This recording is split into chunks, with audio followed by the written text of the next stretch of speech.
Welcome to Smash Fiction, where we pit two or more fictional characters against each other in a battle of strength, or wits, or massive CGI armies, and see who would win. This week, Daenerys Targaryen versus Mordor.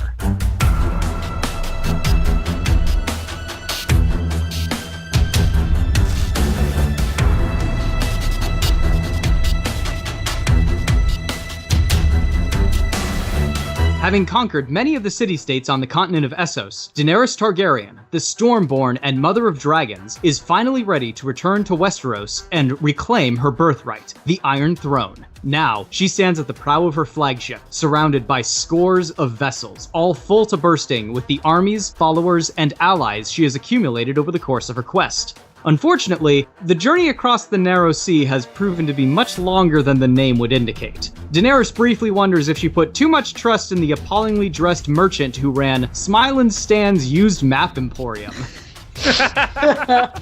He assured her that the piece of merchandise she was purchasing would definitely lead her to Wester Place thing. She thinks back ruefully at the no refund sign prominently displayed on the way out of the store. Clearly, she is but a young girl and knows little of the ways of high-pressure, underhanded sales techniques. As she watches, a small, fast boat returns to her ship, and a handful of her scouts step onto deck and kneel before her. "It is no Westeros, Khaleesi," one of the Dothraki before her says apologetically. "It is a dark land known as Mordor. It is a barren wasteland riddled with fire and ash and dust. The very air we breathed was a poisonous fume."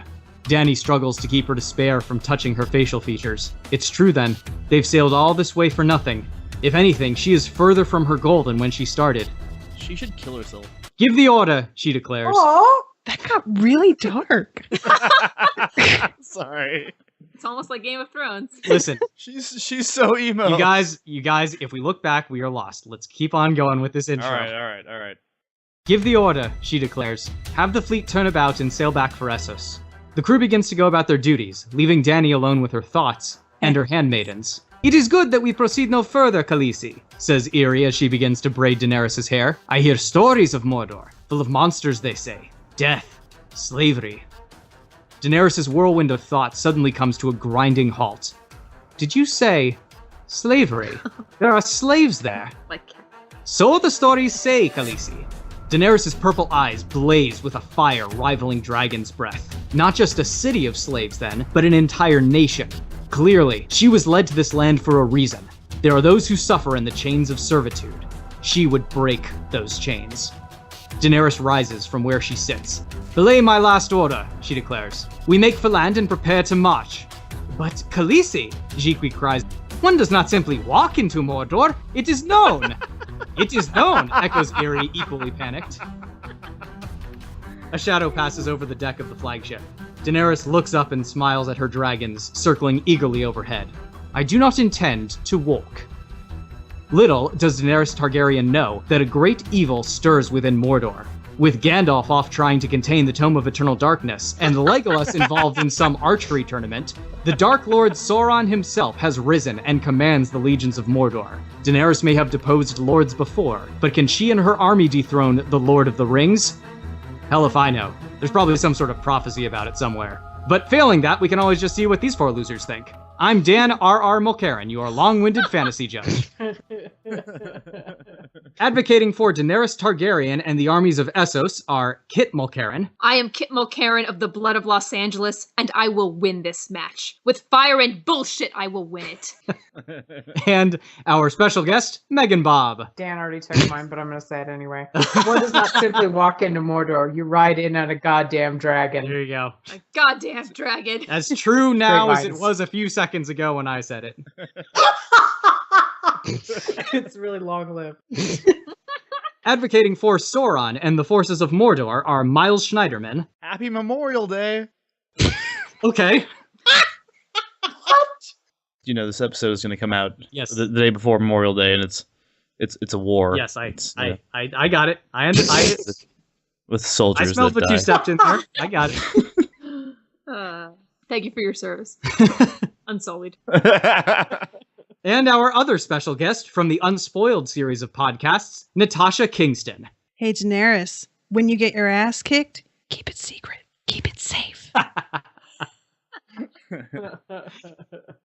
In order to determine who goes first this week, I had the two teams of advocates compete in a karaoke-type contest similar to, but legally distinct from, American Idol, in which they were given completely randomly selected songs to perform before a voting audience. Team Daenerys gave a lukewarm performance of some obscure B-sides from the band Right Said Fred, but as it turns out, Team Mordor randomly pulled as their performance piece that lamb chop classic, The Song That Never Ends. They started singing it, not really knowing what it was, and as of right now, hang on, let me check. Yep, they're still singing it. So Team Daenerys wins by default, and will be starting us off.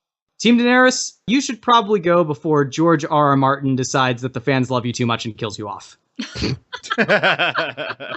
It's just another day in Middle-earth, another day of a very long war that's been raging between Sauron and everyone that's tired of Sauron's shit. Like, seriously, Sauron, it's been almost 3,000 years. You've been playing this game for so damn long, and for what?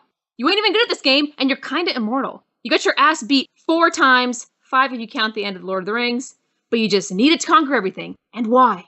For Morgoth? He's gone. Let it go. Middle-earth is so damn tired of you that when a charismatic upstart arrives out of nowhere like an angel or a Maiar, talking about how she's here to free slaves and take names, they're gonna rally behind her. And if you thought spreading Mordor's influence all while you're still trying to find your missing bling was a pain in the ass before, you best get that Preparation H ready. Daenerys is a rare leader where she comes from, one who rules not just through fear alone, but with love. She's gone from city to city, freeing the downtrodden and acquiring the most loyal army imaginable. And if love wasn't enough to save the day, though it often seems to be, her army of love will tear Sauron's army a new asshole, because her army is made up of the following.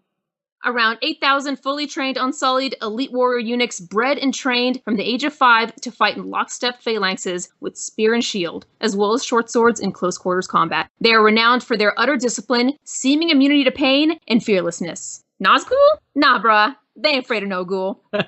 Oh, let's throw in another 2,000 nearly fully trained Unsullied, just because I hate you, Sauron. And also, around 3,000 sellswords, and fuck it, a small army of watchmen called the Brazen Beast, as well as the great city of Marines forces. Bob, am I forgetting something? It's on the tip of my tongue. Oh yeah, fucking dragons. Not just dragons. Fucking dragons. Dragons will not stop fucking. Somebody needs to do something. Guess what happens when dragons fuck? Anyway, more dragons. Playing the long game on that one. Sure, they can't be as finely controlled as her ground troops, but 3 hungry dragons set loose upon the stormtrooper-esque army of orcs is going to be an unwelcome distraction for Sauron. But Sauron's army is bigger, you may protest. Shut up.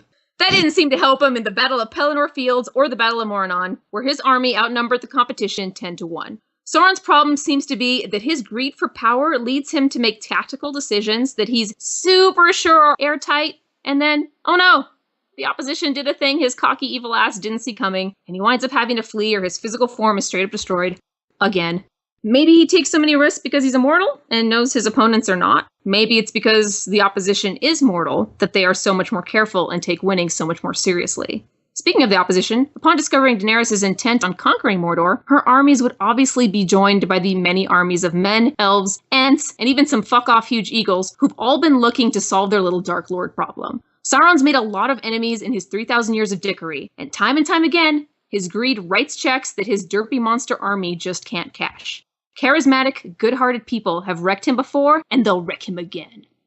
Daenerys Targaryen has a lot going for her in any situation. She's a tiny fireproof girl with 3 massive dragons. Dragons that are bigger than Smaug was, and certainly bigger than any piddling little fell beast that the Nazgul are riding. She's got qualified advisors like Barristan Selmy, veteran of multiple battles, and regarded as one of the greatest fighters in Westeros. A place where fighting is the only thing people ever goddamn do. Seriously. Watching the show is like injecting a triple distilled Tarantino movie into your brainstem with inexplicably more arterial spray.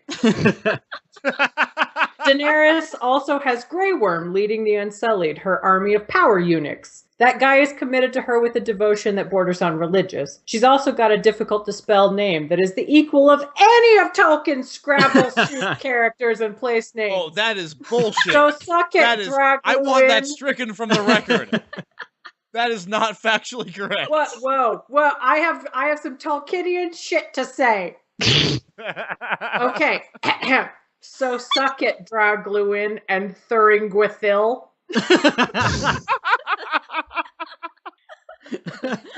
Dany's strength is subverting existing power structures. That may not make for longevity and order, but goddamn, it works in overthrowing regimes. She has made a habit of taking the downtrodden and raising them up so that they defeat their own oppressors. Looking at the power structure of Mordor, I think it's obvious that the lowest of the low are the orcs, and those are exactly who she will galvanize to rise up. The orcs are like trying to herd cats and don't have much motivating them besides self-interest. If Dany offers them something better, and anything is better than being at the mercy of Sauron, then they're going to leap on it. I know you might be thinking, well, sure, Daenerys has some stuff on her side, but Sauron has his willingness to really commit on his side. Evil is generally less scrupulous about how they win. Well, Dany is insane as shit. She eats the heart of a stallion. She watches her douchebag brother get molten gold poured over his head. She smothers her own husband after he turns into a vegetable. She gets her dragons to set people on fire, and she orders the crucifixion of 163 slaveholders. Daenerys has seasoned fighters like mercenaries who by their very nature have fought in any and all conditions, wherever the money takes them. And you don't survive mercenary life if you're shit at fighting. It is a very survival of the fittest model we're looking at. The Dothraki are used to harsh terrain and climate coming from the desert. Mordor is going to be a walk in the park for them. The Unsullied are prepared from birth to be fighting machines and to fear nothing. Even with a tiny force, the skill they have is considerable in the face of just throwing orcs at a problem, which is how Sauron deals. All of her battles have been on someone else's home turf with a fractional army against entire cities, and most of her experience is siege warfare anyway. She also has trebuchets. Did you forget the trebuchets? You were foolish and should not have. The estimated size of the cities she's conquered number in the hundreds of thousands. Meereen, her latest conquest, is the size of Astapor and Yunkai combined and has a big fuck-off wall around it like Mordor. With sneakiness, she and her 80,000 people overtake the city in a little over 24 hours. I know the numbers are against Dany. The numbers are hugely against Dany. But let us recall the Battle of Cirith Ungol. Frodo's being held by orcs. Ah, yes. I know, that's sacred. We all have... Memorial Day looms large in our hearts. The Battle of Cirith. The many veteran orcs who lost their lives. Sorry, okay. Frodo is being held by orcs and Uruk-hai in the Tower of Cirith Ungol, and they start fighting amongst themselves. And that adorable little motherfucker, Sam Gamgee, manages to go in there, all 3.5 feet of him, and take out the remaining orcs.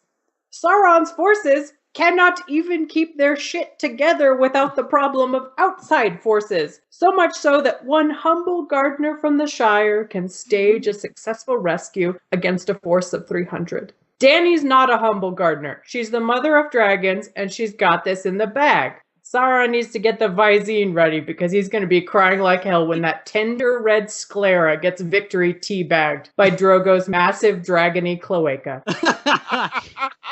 Visine, Preparation H. I fucking hope Mordor has a CVS. Wait, are we getting sponsorship? We need sponsorship. This episode's brought to you by giant bottles of Visine and giant tubes of Preparation H. What is happening to this show? We've become so Bob, corporate. I have missed you so much. That is the sweetest thing. Now we will wreck you. Okay, go on. Ugh. The swords are drawn. Team Mordor, can your dungeons beat your opponent's dragons? Oh, drink. Oh my god. That's not just a shot right there. I think that's like, finish your beer. So as Dan mentioned in his intro, Daenerys Targaryen will be the first to tell you that she is only a young girl and knows little of the ways of war. And that's true, because if she knew anything of the ways of war, she would never have been so foolish as to attempt an invasion of Mordor. Not only is she hilariously outnumbered, she's taking on a powerfully magical foe with an army composed largely of sellswords who are one loss on the battlefield away from defection, and freedmen who don't know what the hell they're doing. And she's marching her army into a place that makes the red waste between Vaes Dothrak and Karth look like Highgarden in summer. Dragons are all well and good, but against the raging hordes of the ultimate Lord of Evil, well, let's just say that if she doesn't look back and then run quickly in that direction, she is lost. So, yeah, let's start with sheer numbers. because the numbers alone are enough to spell the downfall of this would-be conqueror. It's not exactly clear how many soldiers Dany can bring to bear at her full strength, but the most generous estimates put her army at around 45,000 strong, maybe 50,000 at the absolute most. That's giving her, like, everything. The orc armies of Mordor number at least twice that, with the highest estimates putting them at 300,000, and that's just the orcs. Goblins, trolls, and Uruk-hai augment those numbers significantly, and there's also Mordor's close allies to consider. The Haradrim, with their archers and elephants, are more than a match for Dany's meager Dothraki Khalasar. The Corsairs of Umber would certainly be capable of handling Dany's navy if she actually does have a navy. She doesn't have any ghost armies, that's for sure, so she can't deal with them that way. And of course there are the Nazgul, who, when mounted on their fell beasts, will be able to counter the dragons in the air. There are 9 of them against 3 dragons after all, and while the dragons breathe fire, the Nazgul have, magic powers. Assuming Dany manages to ride a dragon into battle, which is a pretty massive assumption, the Witch King of Angmar would probably be enough to take her on his own, regardless of any bullshit gender-based victory semantics.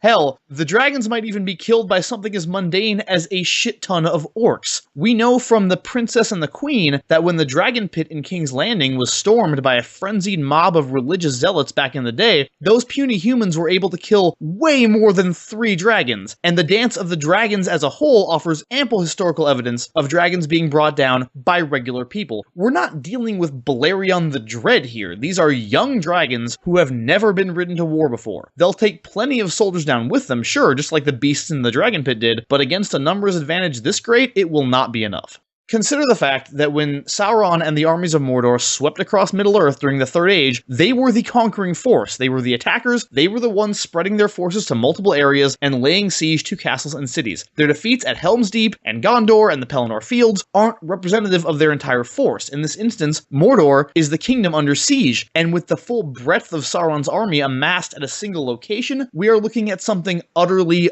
unbeatable here. Conquering territory is difficult enough when you outnumber the defenders, as anyone who has ever played Risk or Axis and Allies could tell you. When the defenders outnumber the attackers, it's damn near impossible. And it's doubly impossible... Is that a thing? I feel like that's a thing. It's doubly impossible in this case because Mordor is a really, really difficult place to conquer. It's defended on 3 sides by huge mountain ranges, and the only way to get an army in there is to attack the Black Gate head-on, or to bring troops through the Western Pass guarded by Minas Morgul, the Tower of Sorcery, which is the home of the Nazgul.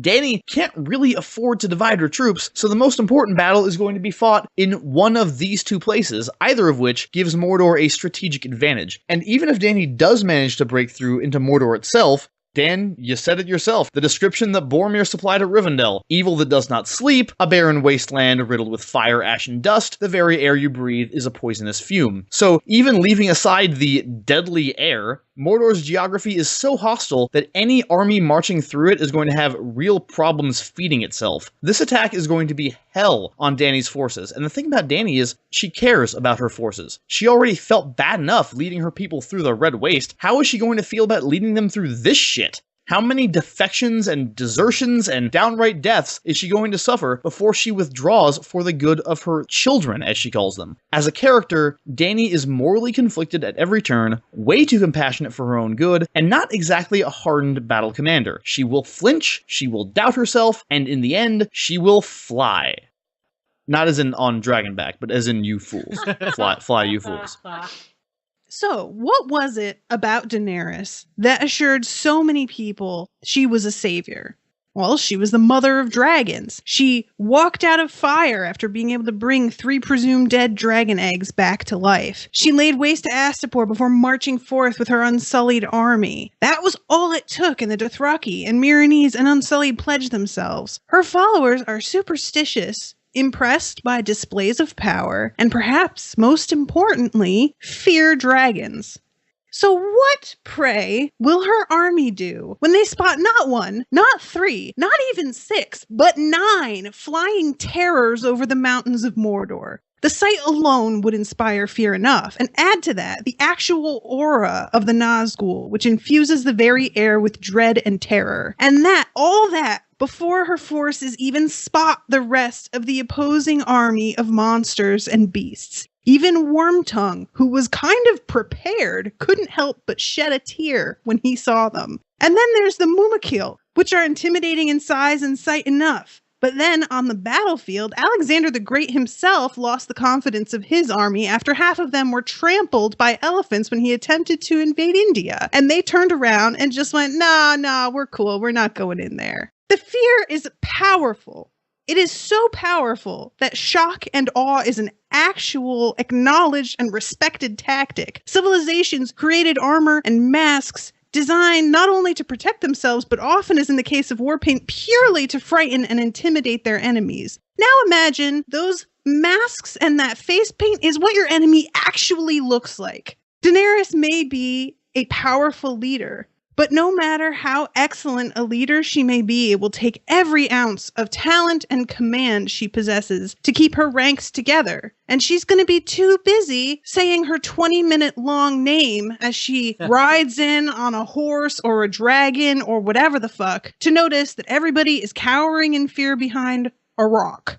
Lots of rocks, because there's a mountain. And let's not forget the ring. Daenerys isn't exactly known for her humility, her long-term thinking, or her restraint. She will search for the ring if she hears about it. And when and if she finds it, we've seen her embrace her dragon nature before. Frodo capitulated to the power of the ring, and he hardly had what one would call the heart of a conqueror. Daenerys will never defeat Mordor. The best she can hope for is death. Otherwise, she will inevitably become a part of it.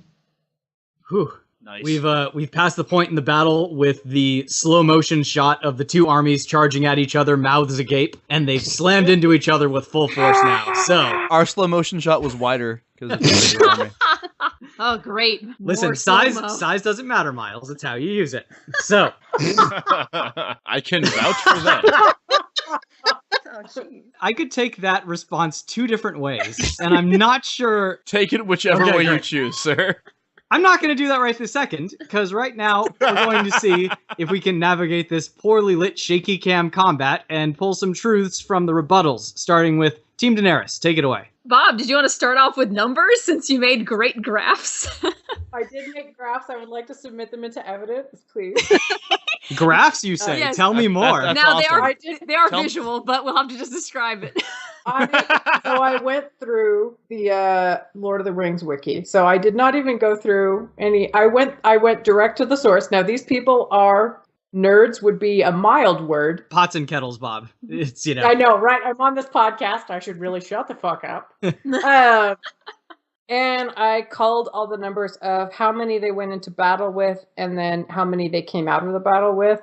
And every goddamn time the losses on the side of Mordor were massive compared. It's so pathetic. It's like, I mean, do you want to Overall, give like percentages?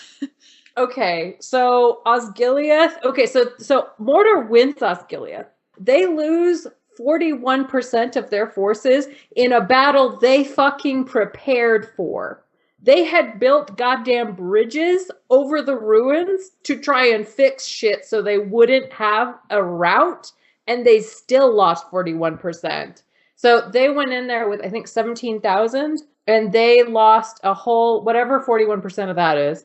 So somebody math for me. I did the math and then I fucking forgot. But it's on the graphs will be posted. I do have the graphs. Hold on, let me pull it. I'll pull it up. Jesus Christ. Yeah, pause the timer, boo. You pause the timer. I will. It's not moving. Your It's- mom paused the timer. It's 1:45. Okay. Sauron's force, they lose 5,605. Gondor has 3,000 and they lose 500. And then Pelennor Field is fucking bonkers, as is the Black Gate. Like the Black Gate, the losses for Gondor at the Black Gate are described as moderate.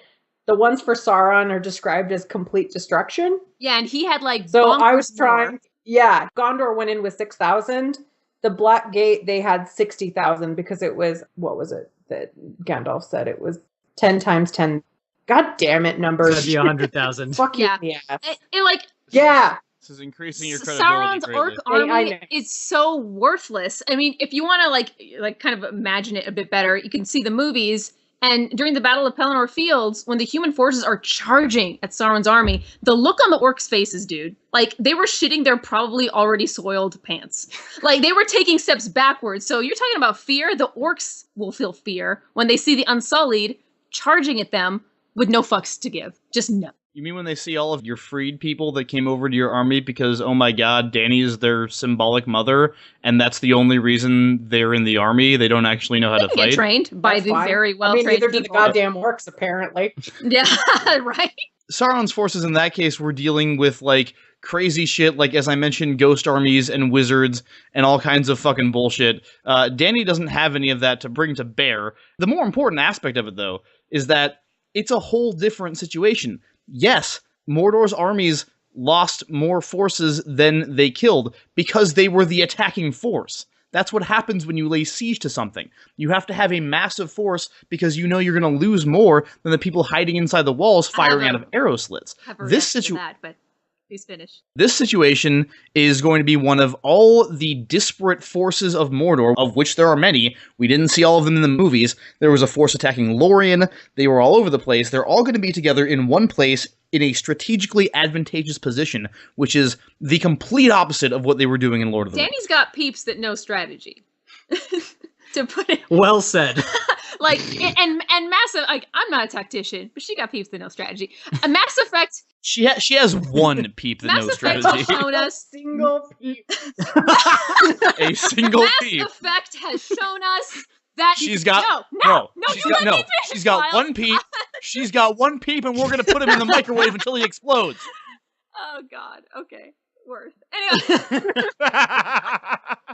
Mass Effect has shown us that you can do a lot of damage in war by distracting the enemy by throwing the majority of your awesome forces at them while sending in some of your best sneaky little strike team to do in a bunch of damage on the inside. I mean, if like a couple hobbits could wreck the orcs the way they did, like what about competent people? Sorry, hobbits. I'm sorry. That was me. Well, I mean, they're not battle people. But also, I want to say something about the Nazgul specifically. What is the one fucking thing the Nazgul don't like? Fire. They don't like fire. Do you guys remember Weathertop? Whenever Aragorn was like, "Here, motherfucker, let me light you up." Like, the dragons will totally take the Nazgul down just by breathing. Like, that's not a problem. And if they're having something attacking their faces, well, yeah, sure, they have magic, but that didn't help them with anybody else. No, it didn't. How do you pronounce the chick's name? Eowyn? Eowyn. Yeah, like, she stabs him in the face. Didn't help. That's after she took out their fell beast with, like, a swipe of a sword. So Eowyn was, I'm not entirely sure what was going on with her, whether this was a destiny thing or a magic sword thing, but the Witch King of Angmar specifically, when you try to fight him and, like, hit him with a sword, it breaks. And any weapon that touches him is destroyed. And if he happens to stab you, then you do the Frodo thing, you know, it's for really a while. True. So all he has to do is get you once. And as far as the fire is concerned, I mean, sure, but the fact of the matter is there's still only 3 dragons and there are still 9 Nazgul. You can only fire blast so many people at one time, especially in turn-based combat, which I think one more thing. No. We're way past time. Miles didn't talk about marshmallows. All right, that's it for Team Daenerys' rebuttals. So Team Mordor, you have your opportunity at rebuttals yourselves. Well, I appreciate Miles bringing up that they are the ones on the defensive here and not the attackers, because that makes an enormous difference, and they're able to take advantage of all of the mountains and the strategic location that they have. And the Nazgul may be afraid of fire, but all they have to do is avoid that and go after her people and terrify the shit out of them. And people break. That is just a fact of war. That's why fear is such a coveted tactic. It's preferable for most tacticians to defeat another army without actually having to fight them at all. And that is done with intimidation tactics. So I don't see Daenerys bringing these people in. This is not their fight. This is not their land. This is not what they signed up for. The Unsullied will do as they're told, but the rest of the people here are just getting off of a bunch of ships. They're weak and tired and seasick and shitty. And then they see 9 fucking dragons and a bunch of monsters. And she's like, no, I know they outnumber us like 20-1, but we're going to be fine because I love you. No, that's not it. And, like, even if the orcs are terrified at the sight of the Unsullied, and they're making, like, terrified faces, guess what? Their terrified faces are going to scare the shit out of the freedmen. We're going to be like, oh my god, that monster is terrified, run! Honestly, they were shitting their pants before the ghosts came out. I, like, just saw that battle. How did you like it? That's pretty good. Right now, in my head, I'm just envisioning both sides of the army, like the boys' side and the girls' side at a middle school dance where, like, neither really wants to approach each other, and there's just, like, a big open space in the middle where something is supposed to be happening. Yeah, like I said, right? small strike team is going to go in, fuck some orcs up, because they're pretty damn stupid and stormtroopery. Also, I'm going to bring up again, I think Daenerys is going to get, like, help from the elves and all the men and the Ents and everyone else who is fucking tired of Sauron. Well, you know what? Even if that's true, which I'm not entirely sure it is, because I don't think that the people of the West, to put it in Tolkien speak, are necessarily going to accept this outsider as a instant, savior, because they're not as easily impressed as people in the world of George R.R. Martin. However, even if they were, you have to remember that, like, for all the shit you're talking about, how much forces the orcs lose, and like how much they suck in combat, which you're wrong about, but whatever. You should see the graphs. For all that, the only we'll post them on the Tumblr. Yeah, do that. The only reason you said it. It hurts. that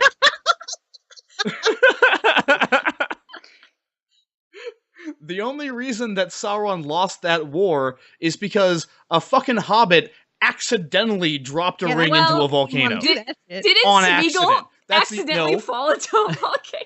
The whole thing was an basically, accident. but the whole thing was an accident, and that act, the ring being destroyed, is the only reason that the armies led by Aragorn weren't instantly destroyed the second they came through the Black Gate, because they were completely outnumbered. They were about to be fucking wiped out, and as soon as the ring was destroyed, Sauron's power vanished, and the forces of the army were thrown into disarray. I don't think you have much of a chance unless you actually manage to destroy the ring, and I don't think he's going to be distracted that, by that ring. Also, you say this is the first time he's lost. Like, he's lost plenty of times before when he did have crazy amounts of power. Back when he was still pretty. He, like, lost a lot. Yeah, he's really kind of shitty at this. To, like, Isildur and them? Gosh, what are all the fucking times he lost? Like, way back in the Silmarillion. Against Isildur, he, like, conquered everything before they made that last stand, and they managed to get Sauron himself. After, I might remind you, he was, like, doing the movie thing of what one swing of his sword, and he took out, like, 20 people. He might lose in the history of Middle-earth, but again, it's a completely different scenario. He is under siege, and he has a distinct advantage. I would argue that if the motherfucker nearly managed to conquer the world and fell just short of that as an attacker, there's no way he's going down. He can kill a lot of people with a swing, I'll say that. But I mean, he also lost to a group of skilled men, one of which chopped off his, like, that special ring finger with, like, a already broken sword. And then he, like, ran away like a little bitch. Well, you know what? His losses are experience for him. His losses he has learned lessons. Yeah, absolutely. He has. With a broken sword is so revered for it because it was such an impossible thing, because he had conquered and killed so many before him that he's gone down in history, and there's a statue where that sword is being kept in, like, situ. This is not a common thing. This isn't something that just happens all the time. It was an incredibly rare moment. It was an opportunity attack. And now she speaks to my language. I want to give mad points for the use of the phrase in situ. I just want to throw that out there. But I also want to say all Dany does is siege warfare. That is the only thing she's done. She hasn't done any other kind. Okay, so let's talk about that. All she does is siege warfare. She does siege warfare precisely twice, against Yunkai and against Meereen. The time she does it against Yunkai, she wins because sellswords come over to her side. Dario Naharis comes over to her side and opens the city from within. In this case, I would think it's much more likely that the sellswords under her employ are going to look at what they're facing and be like, you know what, fuck you. They're unsupervised, I'm a bounce. The other time was in Marine, where she managed to win not through siege tactics or a tremendous battle plan, because she's not a battle commander, but because she sent Jorah and the sewer rats, as she called them, in through the sewers and managed to free the slaves there, which then rose up. I don't think that's going to happen here either, because, dude, the orcs are going to rebel? No. I don't think that's going to happen. Even if they do hate slavery, which there's no indication that they do, because it looks like they're just fucking evil assholes, because that's how Tolkien rolls, with none of Martin's moral ambiguity. Even if they did want to, they are too fucking stupid and too fucking scared to even think about doing They fight such a amongst thing. themselves. How much does she... They don't need to be stupid to fight. This? She just says, oh man, you should hear what that Urukai said, and then it's chaos. When you outnumber her armies 20 to 1, you can afford infighting. It's really not going to make a dent. I mean, and all of the numbers that you guys are citing about the percentage lost against, I mean, those were all trained armies. She has the Unsullied. She has sellswords who are not trained to work together. They are trained to watch their own asses. And then she has a bunch of volunteers. That's not really the same thing as going up against a fully trained stocked and definitely not necessarily the same as going up against an army that is all outfitted with weapons and armor, because most of them will not have any of that. And I should have mentioned the other time she was involved in combat, which is when she herself was under siege in Marine and realized she had no chance and that it would be better to negotiate and enter into a really unwise marriage instead. So I'm not sure Dany's battle prowess or siege prowess She's going to become the bride of Sauron, Sauron, is what I'm saying. Ew. I do like not that. like that. But Normally, I'm the one to insist on a weird crossover. Good job, Natasha. It would seem, though, as though this battle today has rent the very heavens asunder, for they have torn open and poured forth the lightning round. Oh shit! As mentioned earlier, Gandalf, the usual mystical guardian of Middle-earth, has departed for lands unknown, and thus the war between Daenerys and Sauron rages on unchecked. Fucking Maiar. The Valar, angelic beings who originally assigned Gandalf to protect the people of Middle-earth, are dismayed at the death and destruction that even the wastelands of Mordor have never before seen. This cannot be allowed to continue, but the Valar find themselves at an impasse. Do they support Sauron, an unrepentant evil entity, but one whose evil is known, or Daenerys, the unknown and ambitious outsider who may very well have designs on the rest of Middle-earth once she is done with Mordor? Therefore, the Valar themselves descend from the heavens and make a decree. The fate of the land of Mordor shall not be determined by swords and shields, but by brooms and balls. That's right. The armies of Daenerys and Sauron will have to defeat each other in Quidditch. Oh my god. Oh. All right. I thought it was going to be like that weird Canadian sport. I think Arrow is gonna look down and go, I'm fucking out. That weird, Fuck this world. that weird Are Canadian. you talking about The one curling, Bob? Yes, curling! That's a future lightning round for sure, but that is not this day. This day, we Okay. Quidditch. A point of rules clarification. Any creature whose weight is too great to be supported solely by a broomstick cannot participate in this match. So, no dragons or Oliphants, I'm sorry to say. Although maybe if this is a success, we can start a super heavyweight Quidditch league. So, advocates, make your case. What sort of composition are each of your teams? What is your strategy? And why will you be the one to emerge with the golden snitch when all is said and done? Team Mordor, you went second in the main round, so you will be going first in the lightning round. Well, give me a orcs are second. basically bludgers, right? That's So all they we've are. got I that think. going for us. Personally, I think that the Haradrim would probably make really great beaters, just because they have, like, you know, that accuracy and that aim that's really important for that particular task. And they've got the arm strength because they have to handle their elephants all the time. So, you know, I think that would be we would recruit Haradrim as beaters for the team, unless we just decided to go the Slytherin route and just got a couple of trolls up there.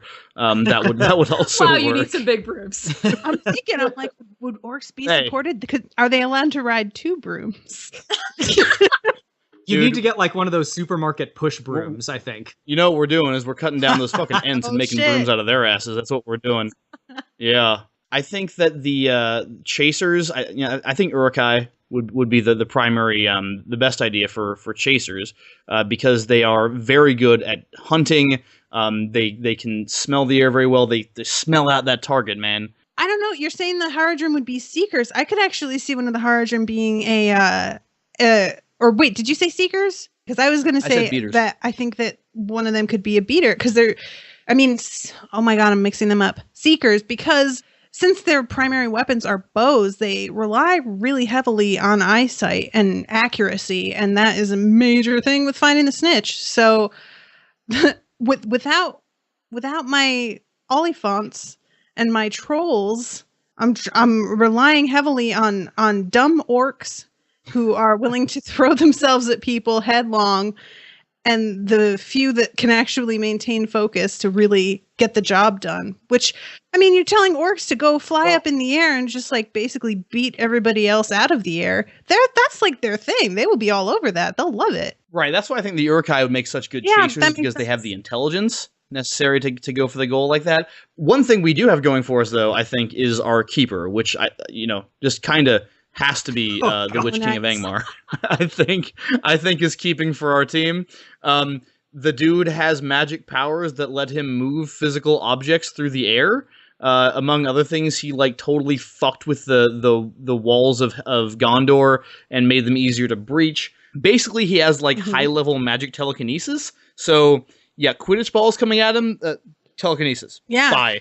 And then if there's chasers coming at him, they're just going to get so freaked out as they approach him because of his aura of doom and terror that they're suddenly going to shit their pants and then drop the ball, literally, and boom, done. Right. Yeah. Sauron is going to be the coach of this team. And the entire motivating factor for him throughout the entirety of Lord of the Rings is trying to find a little golden thing. So he's so good at that. He's really... Yeah, he's really going to emphasize... you almost got it so many times, dude. That's how you win the game, almost getting it. That's end the game. Well, you know what? You guys want to use Frodo as your seeker? Go right fucking ahead. The point is, Sauron is going to really instill... And again, these guys live in terror of him. He's going to really instill the need, again, through his magic powers, to find the little golden thing. And, the seeker is just going to be zoned fucking in. These are the forces of ultimate evil. They're not going to play nice. Predators. They're not going to play fair. They're going to beat the fuck out of you. If you want focus and one goal accomplished, that's what you want. And maybe we'll pull some Dementor shit and distract everybody with some Felbeast flying through the air. What do you know? All right, Team Daenerys. What's your Quidditch team looking like? Well, the Dothraki are very skilled horse riders. That's like their whole thing, right? So I think are flying on brooms, easy peasy. I think orcs are going to be falling off left and right. That's true. I don't think. They sometimes ride wargs, but most of them don't. Yeah, this ain't no warg. This is a tiny broomstick. The Dothraki. Well, this ain't no horse either. Yeah, it's pretty fucking sweet, and they're pretty aggressive. I think even the everyone's gonna be a beater except for the seeker, basically. I actually think. We all know getting points is worthless except for the seeker, so why bother? Right. I think the Unsullied would make really good chasers because they're so organized and they've worked in a formation for such a long time. So I feel like they would be very aware of where the other one was in the air. And as for keeper, I really feel like a strong Belwas would have it because he's huge, so he can take up a lot of space anyway. Oh, it's so good. And he would just find it amusing, even if the bludger did hit him. He'd be like, "Ha! You amuse me, small ball." Beaters, I feel like Dario Naharis, he would find it really satisfying to whack the shit out of something. And Barristan Selmy, just as a point of pride, would be like, I need to be here to add some gravitas to this scenario. And then for Seeker, I am 1000% convinced that Jorah Mormont would be the Seeker, only because if No, Not shut even up. There. If That's what He I'm thinking came, about he strong came back, compass. damn it, just for this. if Daenerys said to him, "If you catch it, I will let you touch a boob," he would get that fucking secret in 2 seconds, and the game would be over. That is all she has to say to him is say, "You can touch a nipple," and he'll be on it.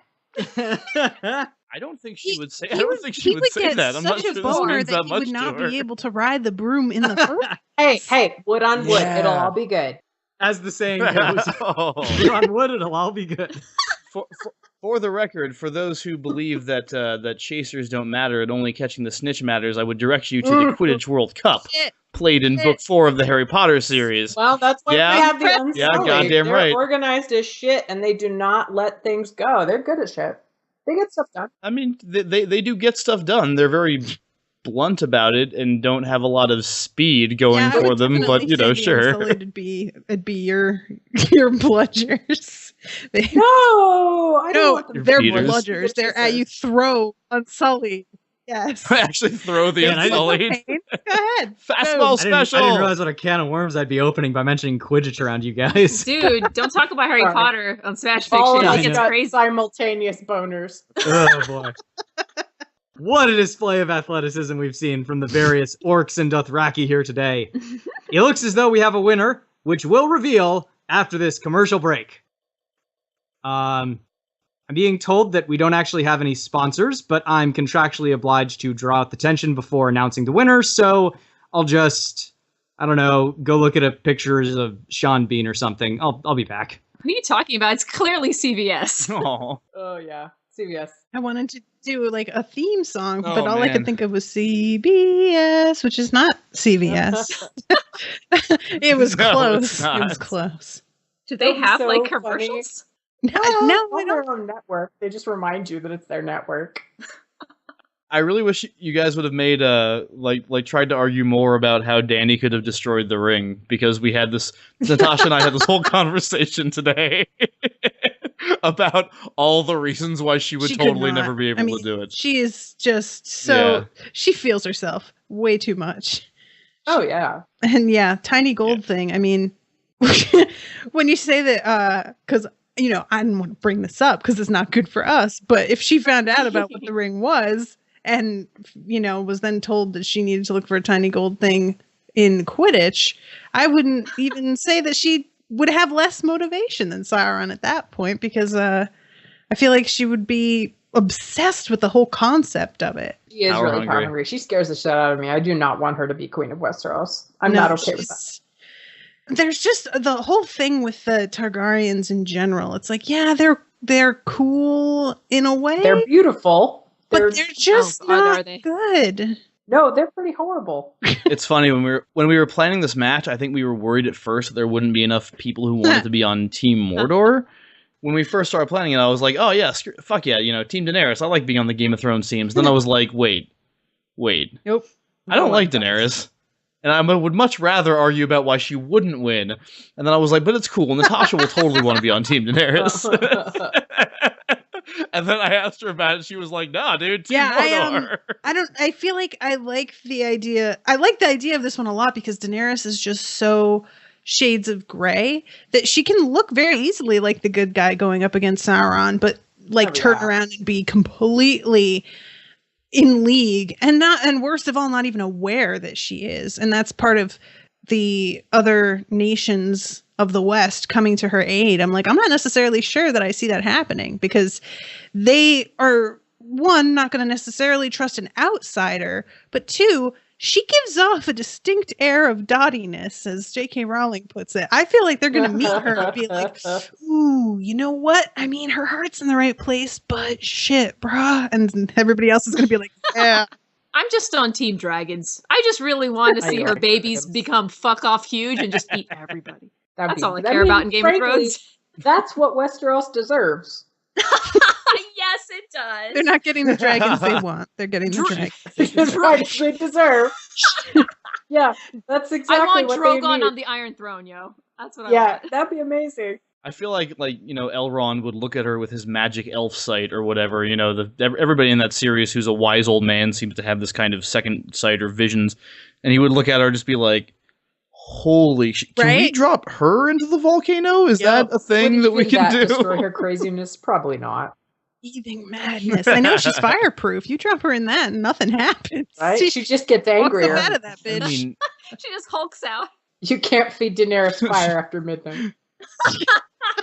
I was just imagining her rising from the magma, like some fucking lava version of the villain from Terminator 2. It's like, and that would be amazing because if it were her, if she had said she was going to destroy the ring, and then what's his face bit her finger off, she could jump in after him and take that back, and then just get out. That would have been fucked up. Just like that. No, you don't, shithead. It's always been one of my biggest problems with Lord of the Rings as a story is the way it all ends. With Frodo just totally failing, finally succumbing to the ring, and then oh shit, stuff happened. I actually have always kind of liked that. Like, I like just that too. That it's, nobody is immune. Literally, no matter how good of a person you think you are, eventually you are going to cave. Yeah, I guess part of it was that when I went into reading Lord of the Rings, it had been built up as the kind of quintessential epic high fantasy. It's like when my friend Steven showed me a fucking hockey movie where the hockey team that we're rooting for doesn't win the big game at the end. And I'm like, why the fuck why did I just watch this? Why am I watching a sports movie if they don't win the big game at the end? That's the whole point. My favorite sports movie was one where they didn't win. And I was just like, I don't know. It pumped me up. I have that same problem, Miles. I want everything to work out in the end. I'm just so dumb. I don't know. I'm so simple. I do literature shit, and I feel like Tolkien's whole thing is that it's not fantasy. It's sort of like realism in a fantasy setting, because ultimately war is bullshit, and you can't really win. All you can do is just be a little bit less shit than the other person. It's depressing. Yeah, I mean, they go back to the Shire, and it's torn to shit. It's not Oh, that part. I know. But I know. I give Tolkien a lot of shit for having the black and white, easy, good versus evil kind of thing. Yeah. But when you look at the ending, he really is okay, so even if there were just straight up good versus evil, even the good guys fall prey to this. The thing that's dangerous isn't the bad guys. It's the concept of power that's terrifying and corrupting. And that's kind of really true. Yeah, and that kind of runs through the whole thing with Boromir and everything, doesn't it? I mean, but in some weird way, it feels like a tonal shift to me. If Song of Ice and Fire ends with the good guys all winning and everything being fine, I am going to be mad. Oh, that would be so weird. Because that's not what I feel like the story has built me up for. But with Tolkien, I was kind of doesn't this have to have a happy ending? I mean, which it kind of does, but I don't know. It was not the quintessential heroic. It costs everything to win. Everything, that Frodo has done everything, and that his only happiness can be basically going to heaven, elf heaven, because the pain of it is so great. And man, that scene of him getting on the ship and the loss that everybody feels, oh my god. Well, there's no victory. I clearly have to step in now because you guys are talking about actual intelligent topics, and that has no place on this podcast. Death and horribleness. That's a good point. Sorry. I'm sorry, Dan. Yes, we forgot. Don't let it happen again. I was gonna ask Miles how he felt if A Song of Ice and Fire ended in a hockey match, because that would be so awesome. Okay. The North will obviously take it. Oh, absolutely. Oh boy, we drew blood in this one. You really did. I have to say, I was making a big stink out of that archery match being really difficult to call. This one, man, you guys gave me so much to mull over in this battle of armies. Oh, there's so much. It really kind of came down to, I think, 3 factors. So in the first case, I had to think about how the ground war would go. And what we have there are a much larger, more entrenched army versus a much smarter and more skilled army. And I think that in that case, Daenerys' forces have shown that they are more used to attacking entrenched foes and being able to use strategy to their advantage to kind of dig in and let their opponents exhaust themselves and sort of sneak past their opponent's numbers. So I think in terms of the ground war, Daenerys has the advantage. When it comes to to use a video game term, the special units, so the dragons versus the Nazgul, The dragons, I think, are stronger. The Nazgul, however, I think are much more disciplined. When the dragons grow to a size where they're actually viable in combat, Daenerys is barely able to control them. And I think that the much more disciplined and more numerous Nazgul would actually prove to be a stronger force in combat when it came down to the two of them. So I think in terms of special units, I think Mordor has the edge. So what it really came down to for me was what strategies are these two sides going to use? In Daenerys' case, I think that the strategy she and her side is going to use is largely the same that she's used to take other walled cities. That is to say, sneaking people in, trying to outthink them, trying to get past their armies, trying to take them out from within. In the case of Mordor, as Miles and Natasha pointed out, I think their strategy is going to lie in their numbers and their ability to inflict fear on people. And you guys made a good point in that a lot of Daenerys' side is made up of mercenaries who have in the past shown that their loyalties are flexible, the Unsullied notwithstanding. So essentially what I was seeing in my mind was the question of, can Daenerys' side find a strategy to get in and sufficiently weaken Mordor before the overwhelming fear and numbers that Mordor possesses can whittle down her own force to the extent that victory no longer becomes possible for her? And when you boil it down to that, I think that the unfamiliarity that Daenerys has with the land of Mordor and Mordor sort of acting in the area in which it's comfortable, which is to say swarming the other side and inflicting fear on them, I think Mordor has the advantage. So I have to give it to them. But you had me going there, Dan. So incredibly difficult for me to work out. You guys did a great job. We talk about kind of like the pendulum of a match and how like when you're listening to it, you can feel yourself getting pulled in one direction or another. It was armies pulling me in different directions. Once Kit and Bob finished their opening statements, I was like, oh, there's no way Mordor can win this. And then Miles and Natasha came back and I was like, oh, I don't know. This is really close. And it was just, man. But Bob, I have good news for you. You've now lost 3 in a row. And in the podcast, I have the best win record out of everyone. And I lost my first 3 matches. So I think what that means is that you are on the Dan Mulcairn path to victory. And so, Oh man, Yeah. trademarks. yeah, so just turnaround do is another coming. 10 matches with Dude. us, and then you'll start, picking back up and really yeah. tearing into some people. So we have to get Bob on the same team as Tim. Because Tim has also been in 3 Yeah, episodes that's and has true. never Oh, man. lost. I want to see whose luck is I'm actually stronger. kind of scared about going up against that team. That kind of. Bob, I don't devour. like winning. I don't like it. I Bob. don't trust it. I No, think it's weird. Submit to the need to win. I'm Come very back glad soon. that Come back next that week. Bob and Natasha, you guys agreed to come on. Thank you. It was really a blast having both of you on. Yeah, thank you. Yay, thank you. Natasha, I'm sure you have things you would like to plug at this point. Yeah. Okay. So I have a lot of different podcasts. Yeah, you do.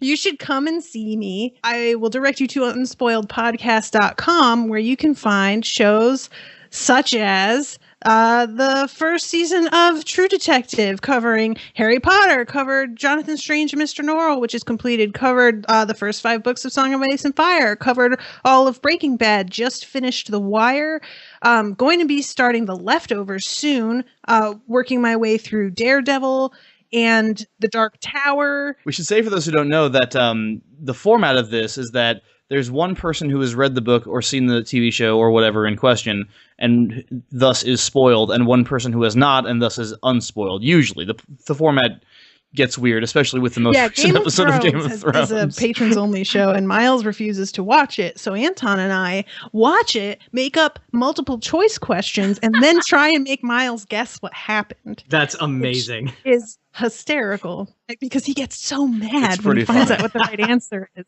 That is what Miles does best in all things. I'm also on the Dark Tower podcast, Yeah, so I'm that's really been a enjoying lot Dark of fun. Tower a and lot. I'm really enjoying going through that. It's such It's a really good fun. format, and like you guys do such good work with it. I'm such a huge fan of basically just everything you do. I think it's Oh, awesome. yay. Thank you. So yeah, unspoiledpodcast.com or facebook.com/unspoiledpod. Sweet. And that's my jam. Thank you guys a lot. This was a really good episode, and I'm glad Yeah. we were able to get both of you on for it. Yay, thank you so much. Cool. Thank you. Hey, listeners. It's Dan, you know, from the Smash Fiction podcast. This is always how you sound when you Miles- haven't written Miles, out can you or chill? planned anything. Can you chill? Is that a thing you can do? So we've had a big influx of new listeners as of the beginning of May due to our recent spot on My Brother, and Me. And so I wanted to say welcome. I hope you enjoy the show.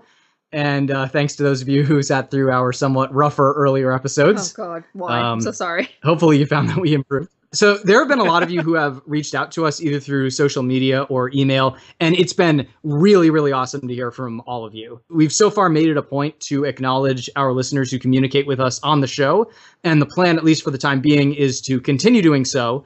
But just so everyone knows, we do record these episodes in advance, so it may take an episode or two before we thank you on air for your correspondence. Although Kit is very good about responding to fans online. We've also had a bunch of people writing in with match ideas, which is also really awesome. It's amazing. Yes, we have a big master list of matches that we'd like to do at some point, and we've been adding in all your suggestions to it. We're keeping track of who suggested what. We've never really discussed on air how we choose our episodes, but because so many of you have contributed some really great ideas, I thought we should probably just mention briefly how our process works. So we try to keep a certain degree of variation and variety from show to show.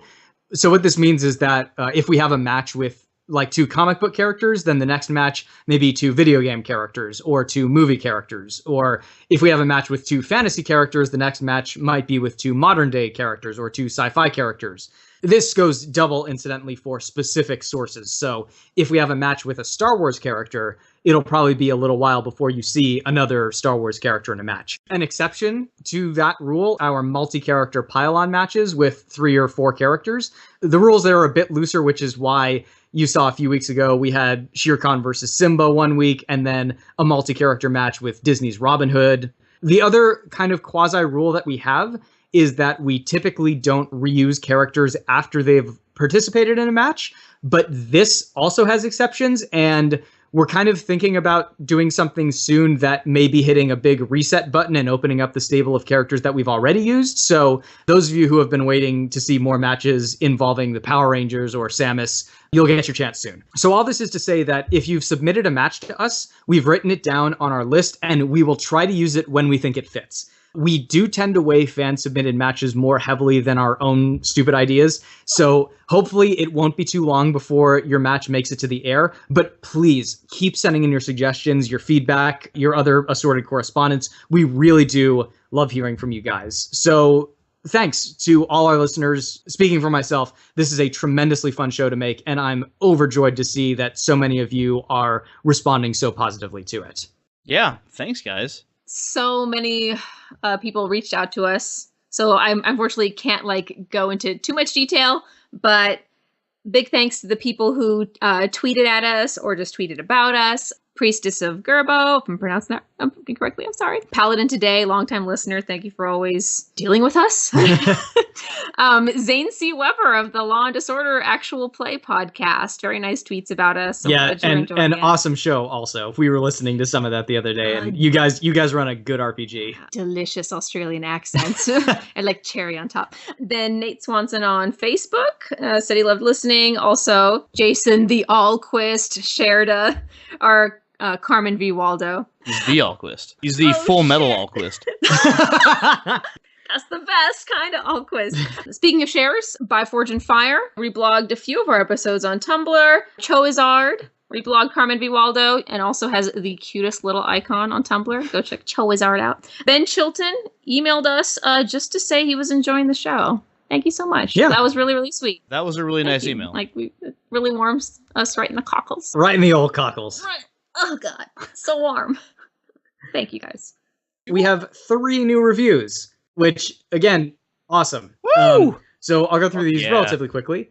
The first one is from ManUTD1987, which I'm guessing is supposed to be Manchester United 1987. I know that could possibly be problematic if I call that wrong, so I'm sorry if I do. But the title of the review is Yes Please, is I assume the inflection that was supposed to be read in. And he says, found the show this morning and decided to listen to it while jogging. It is now 7:55 p.m. and I'm on episode 8.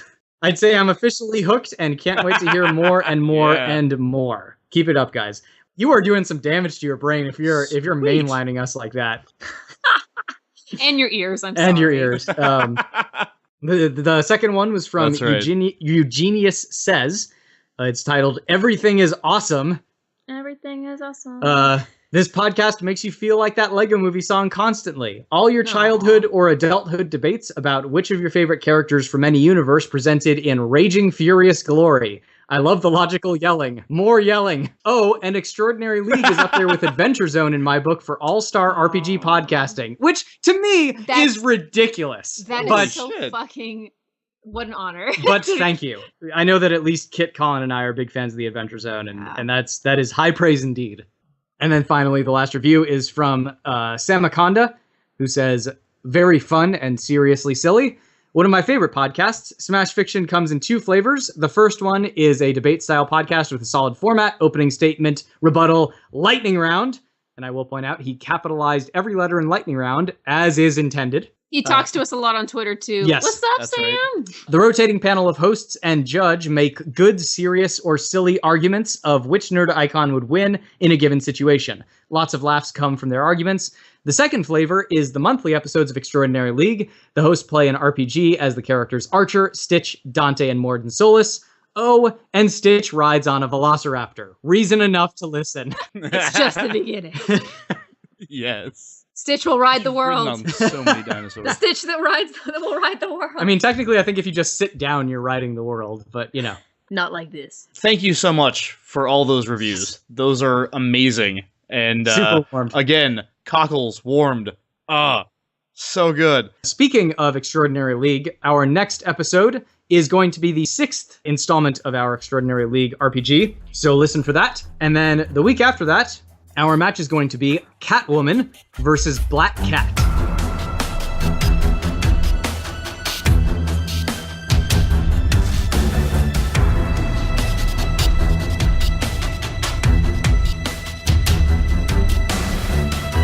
Smash Fiction is produced by Miles Schneiderman, with logo design by Colin Mulcairn. Special thanks to Kevin MacLeod for our theme song, which is called Hitman. You can find his work at www.incompetech.com. You can follow the Smash Fiction podcast on Twitter at SmashFicPodcast and search for us on Facebook and Tumblr. Subscribe on iTunes, and if you leave us a good review, we shall become more powerful than you can possibly imagine. If you have any suggestions, feedback, or other contributions, send them to us at smashfictionpodcast@gmail.com and help us continue the fight.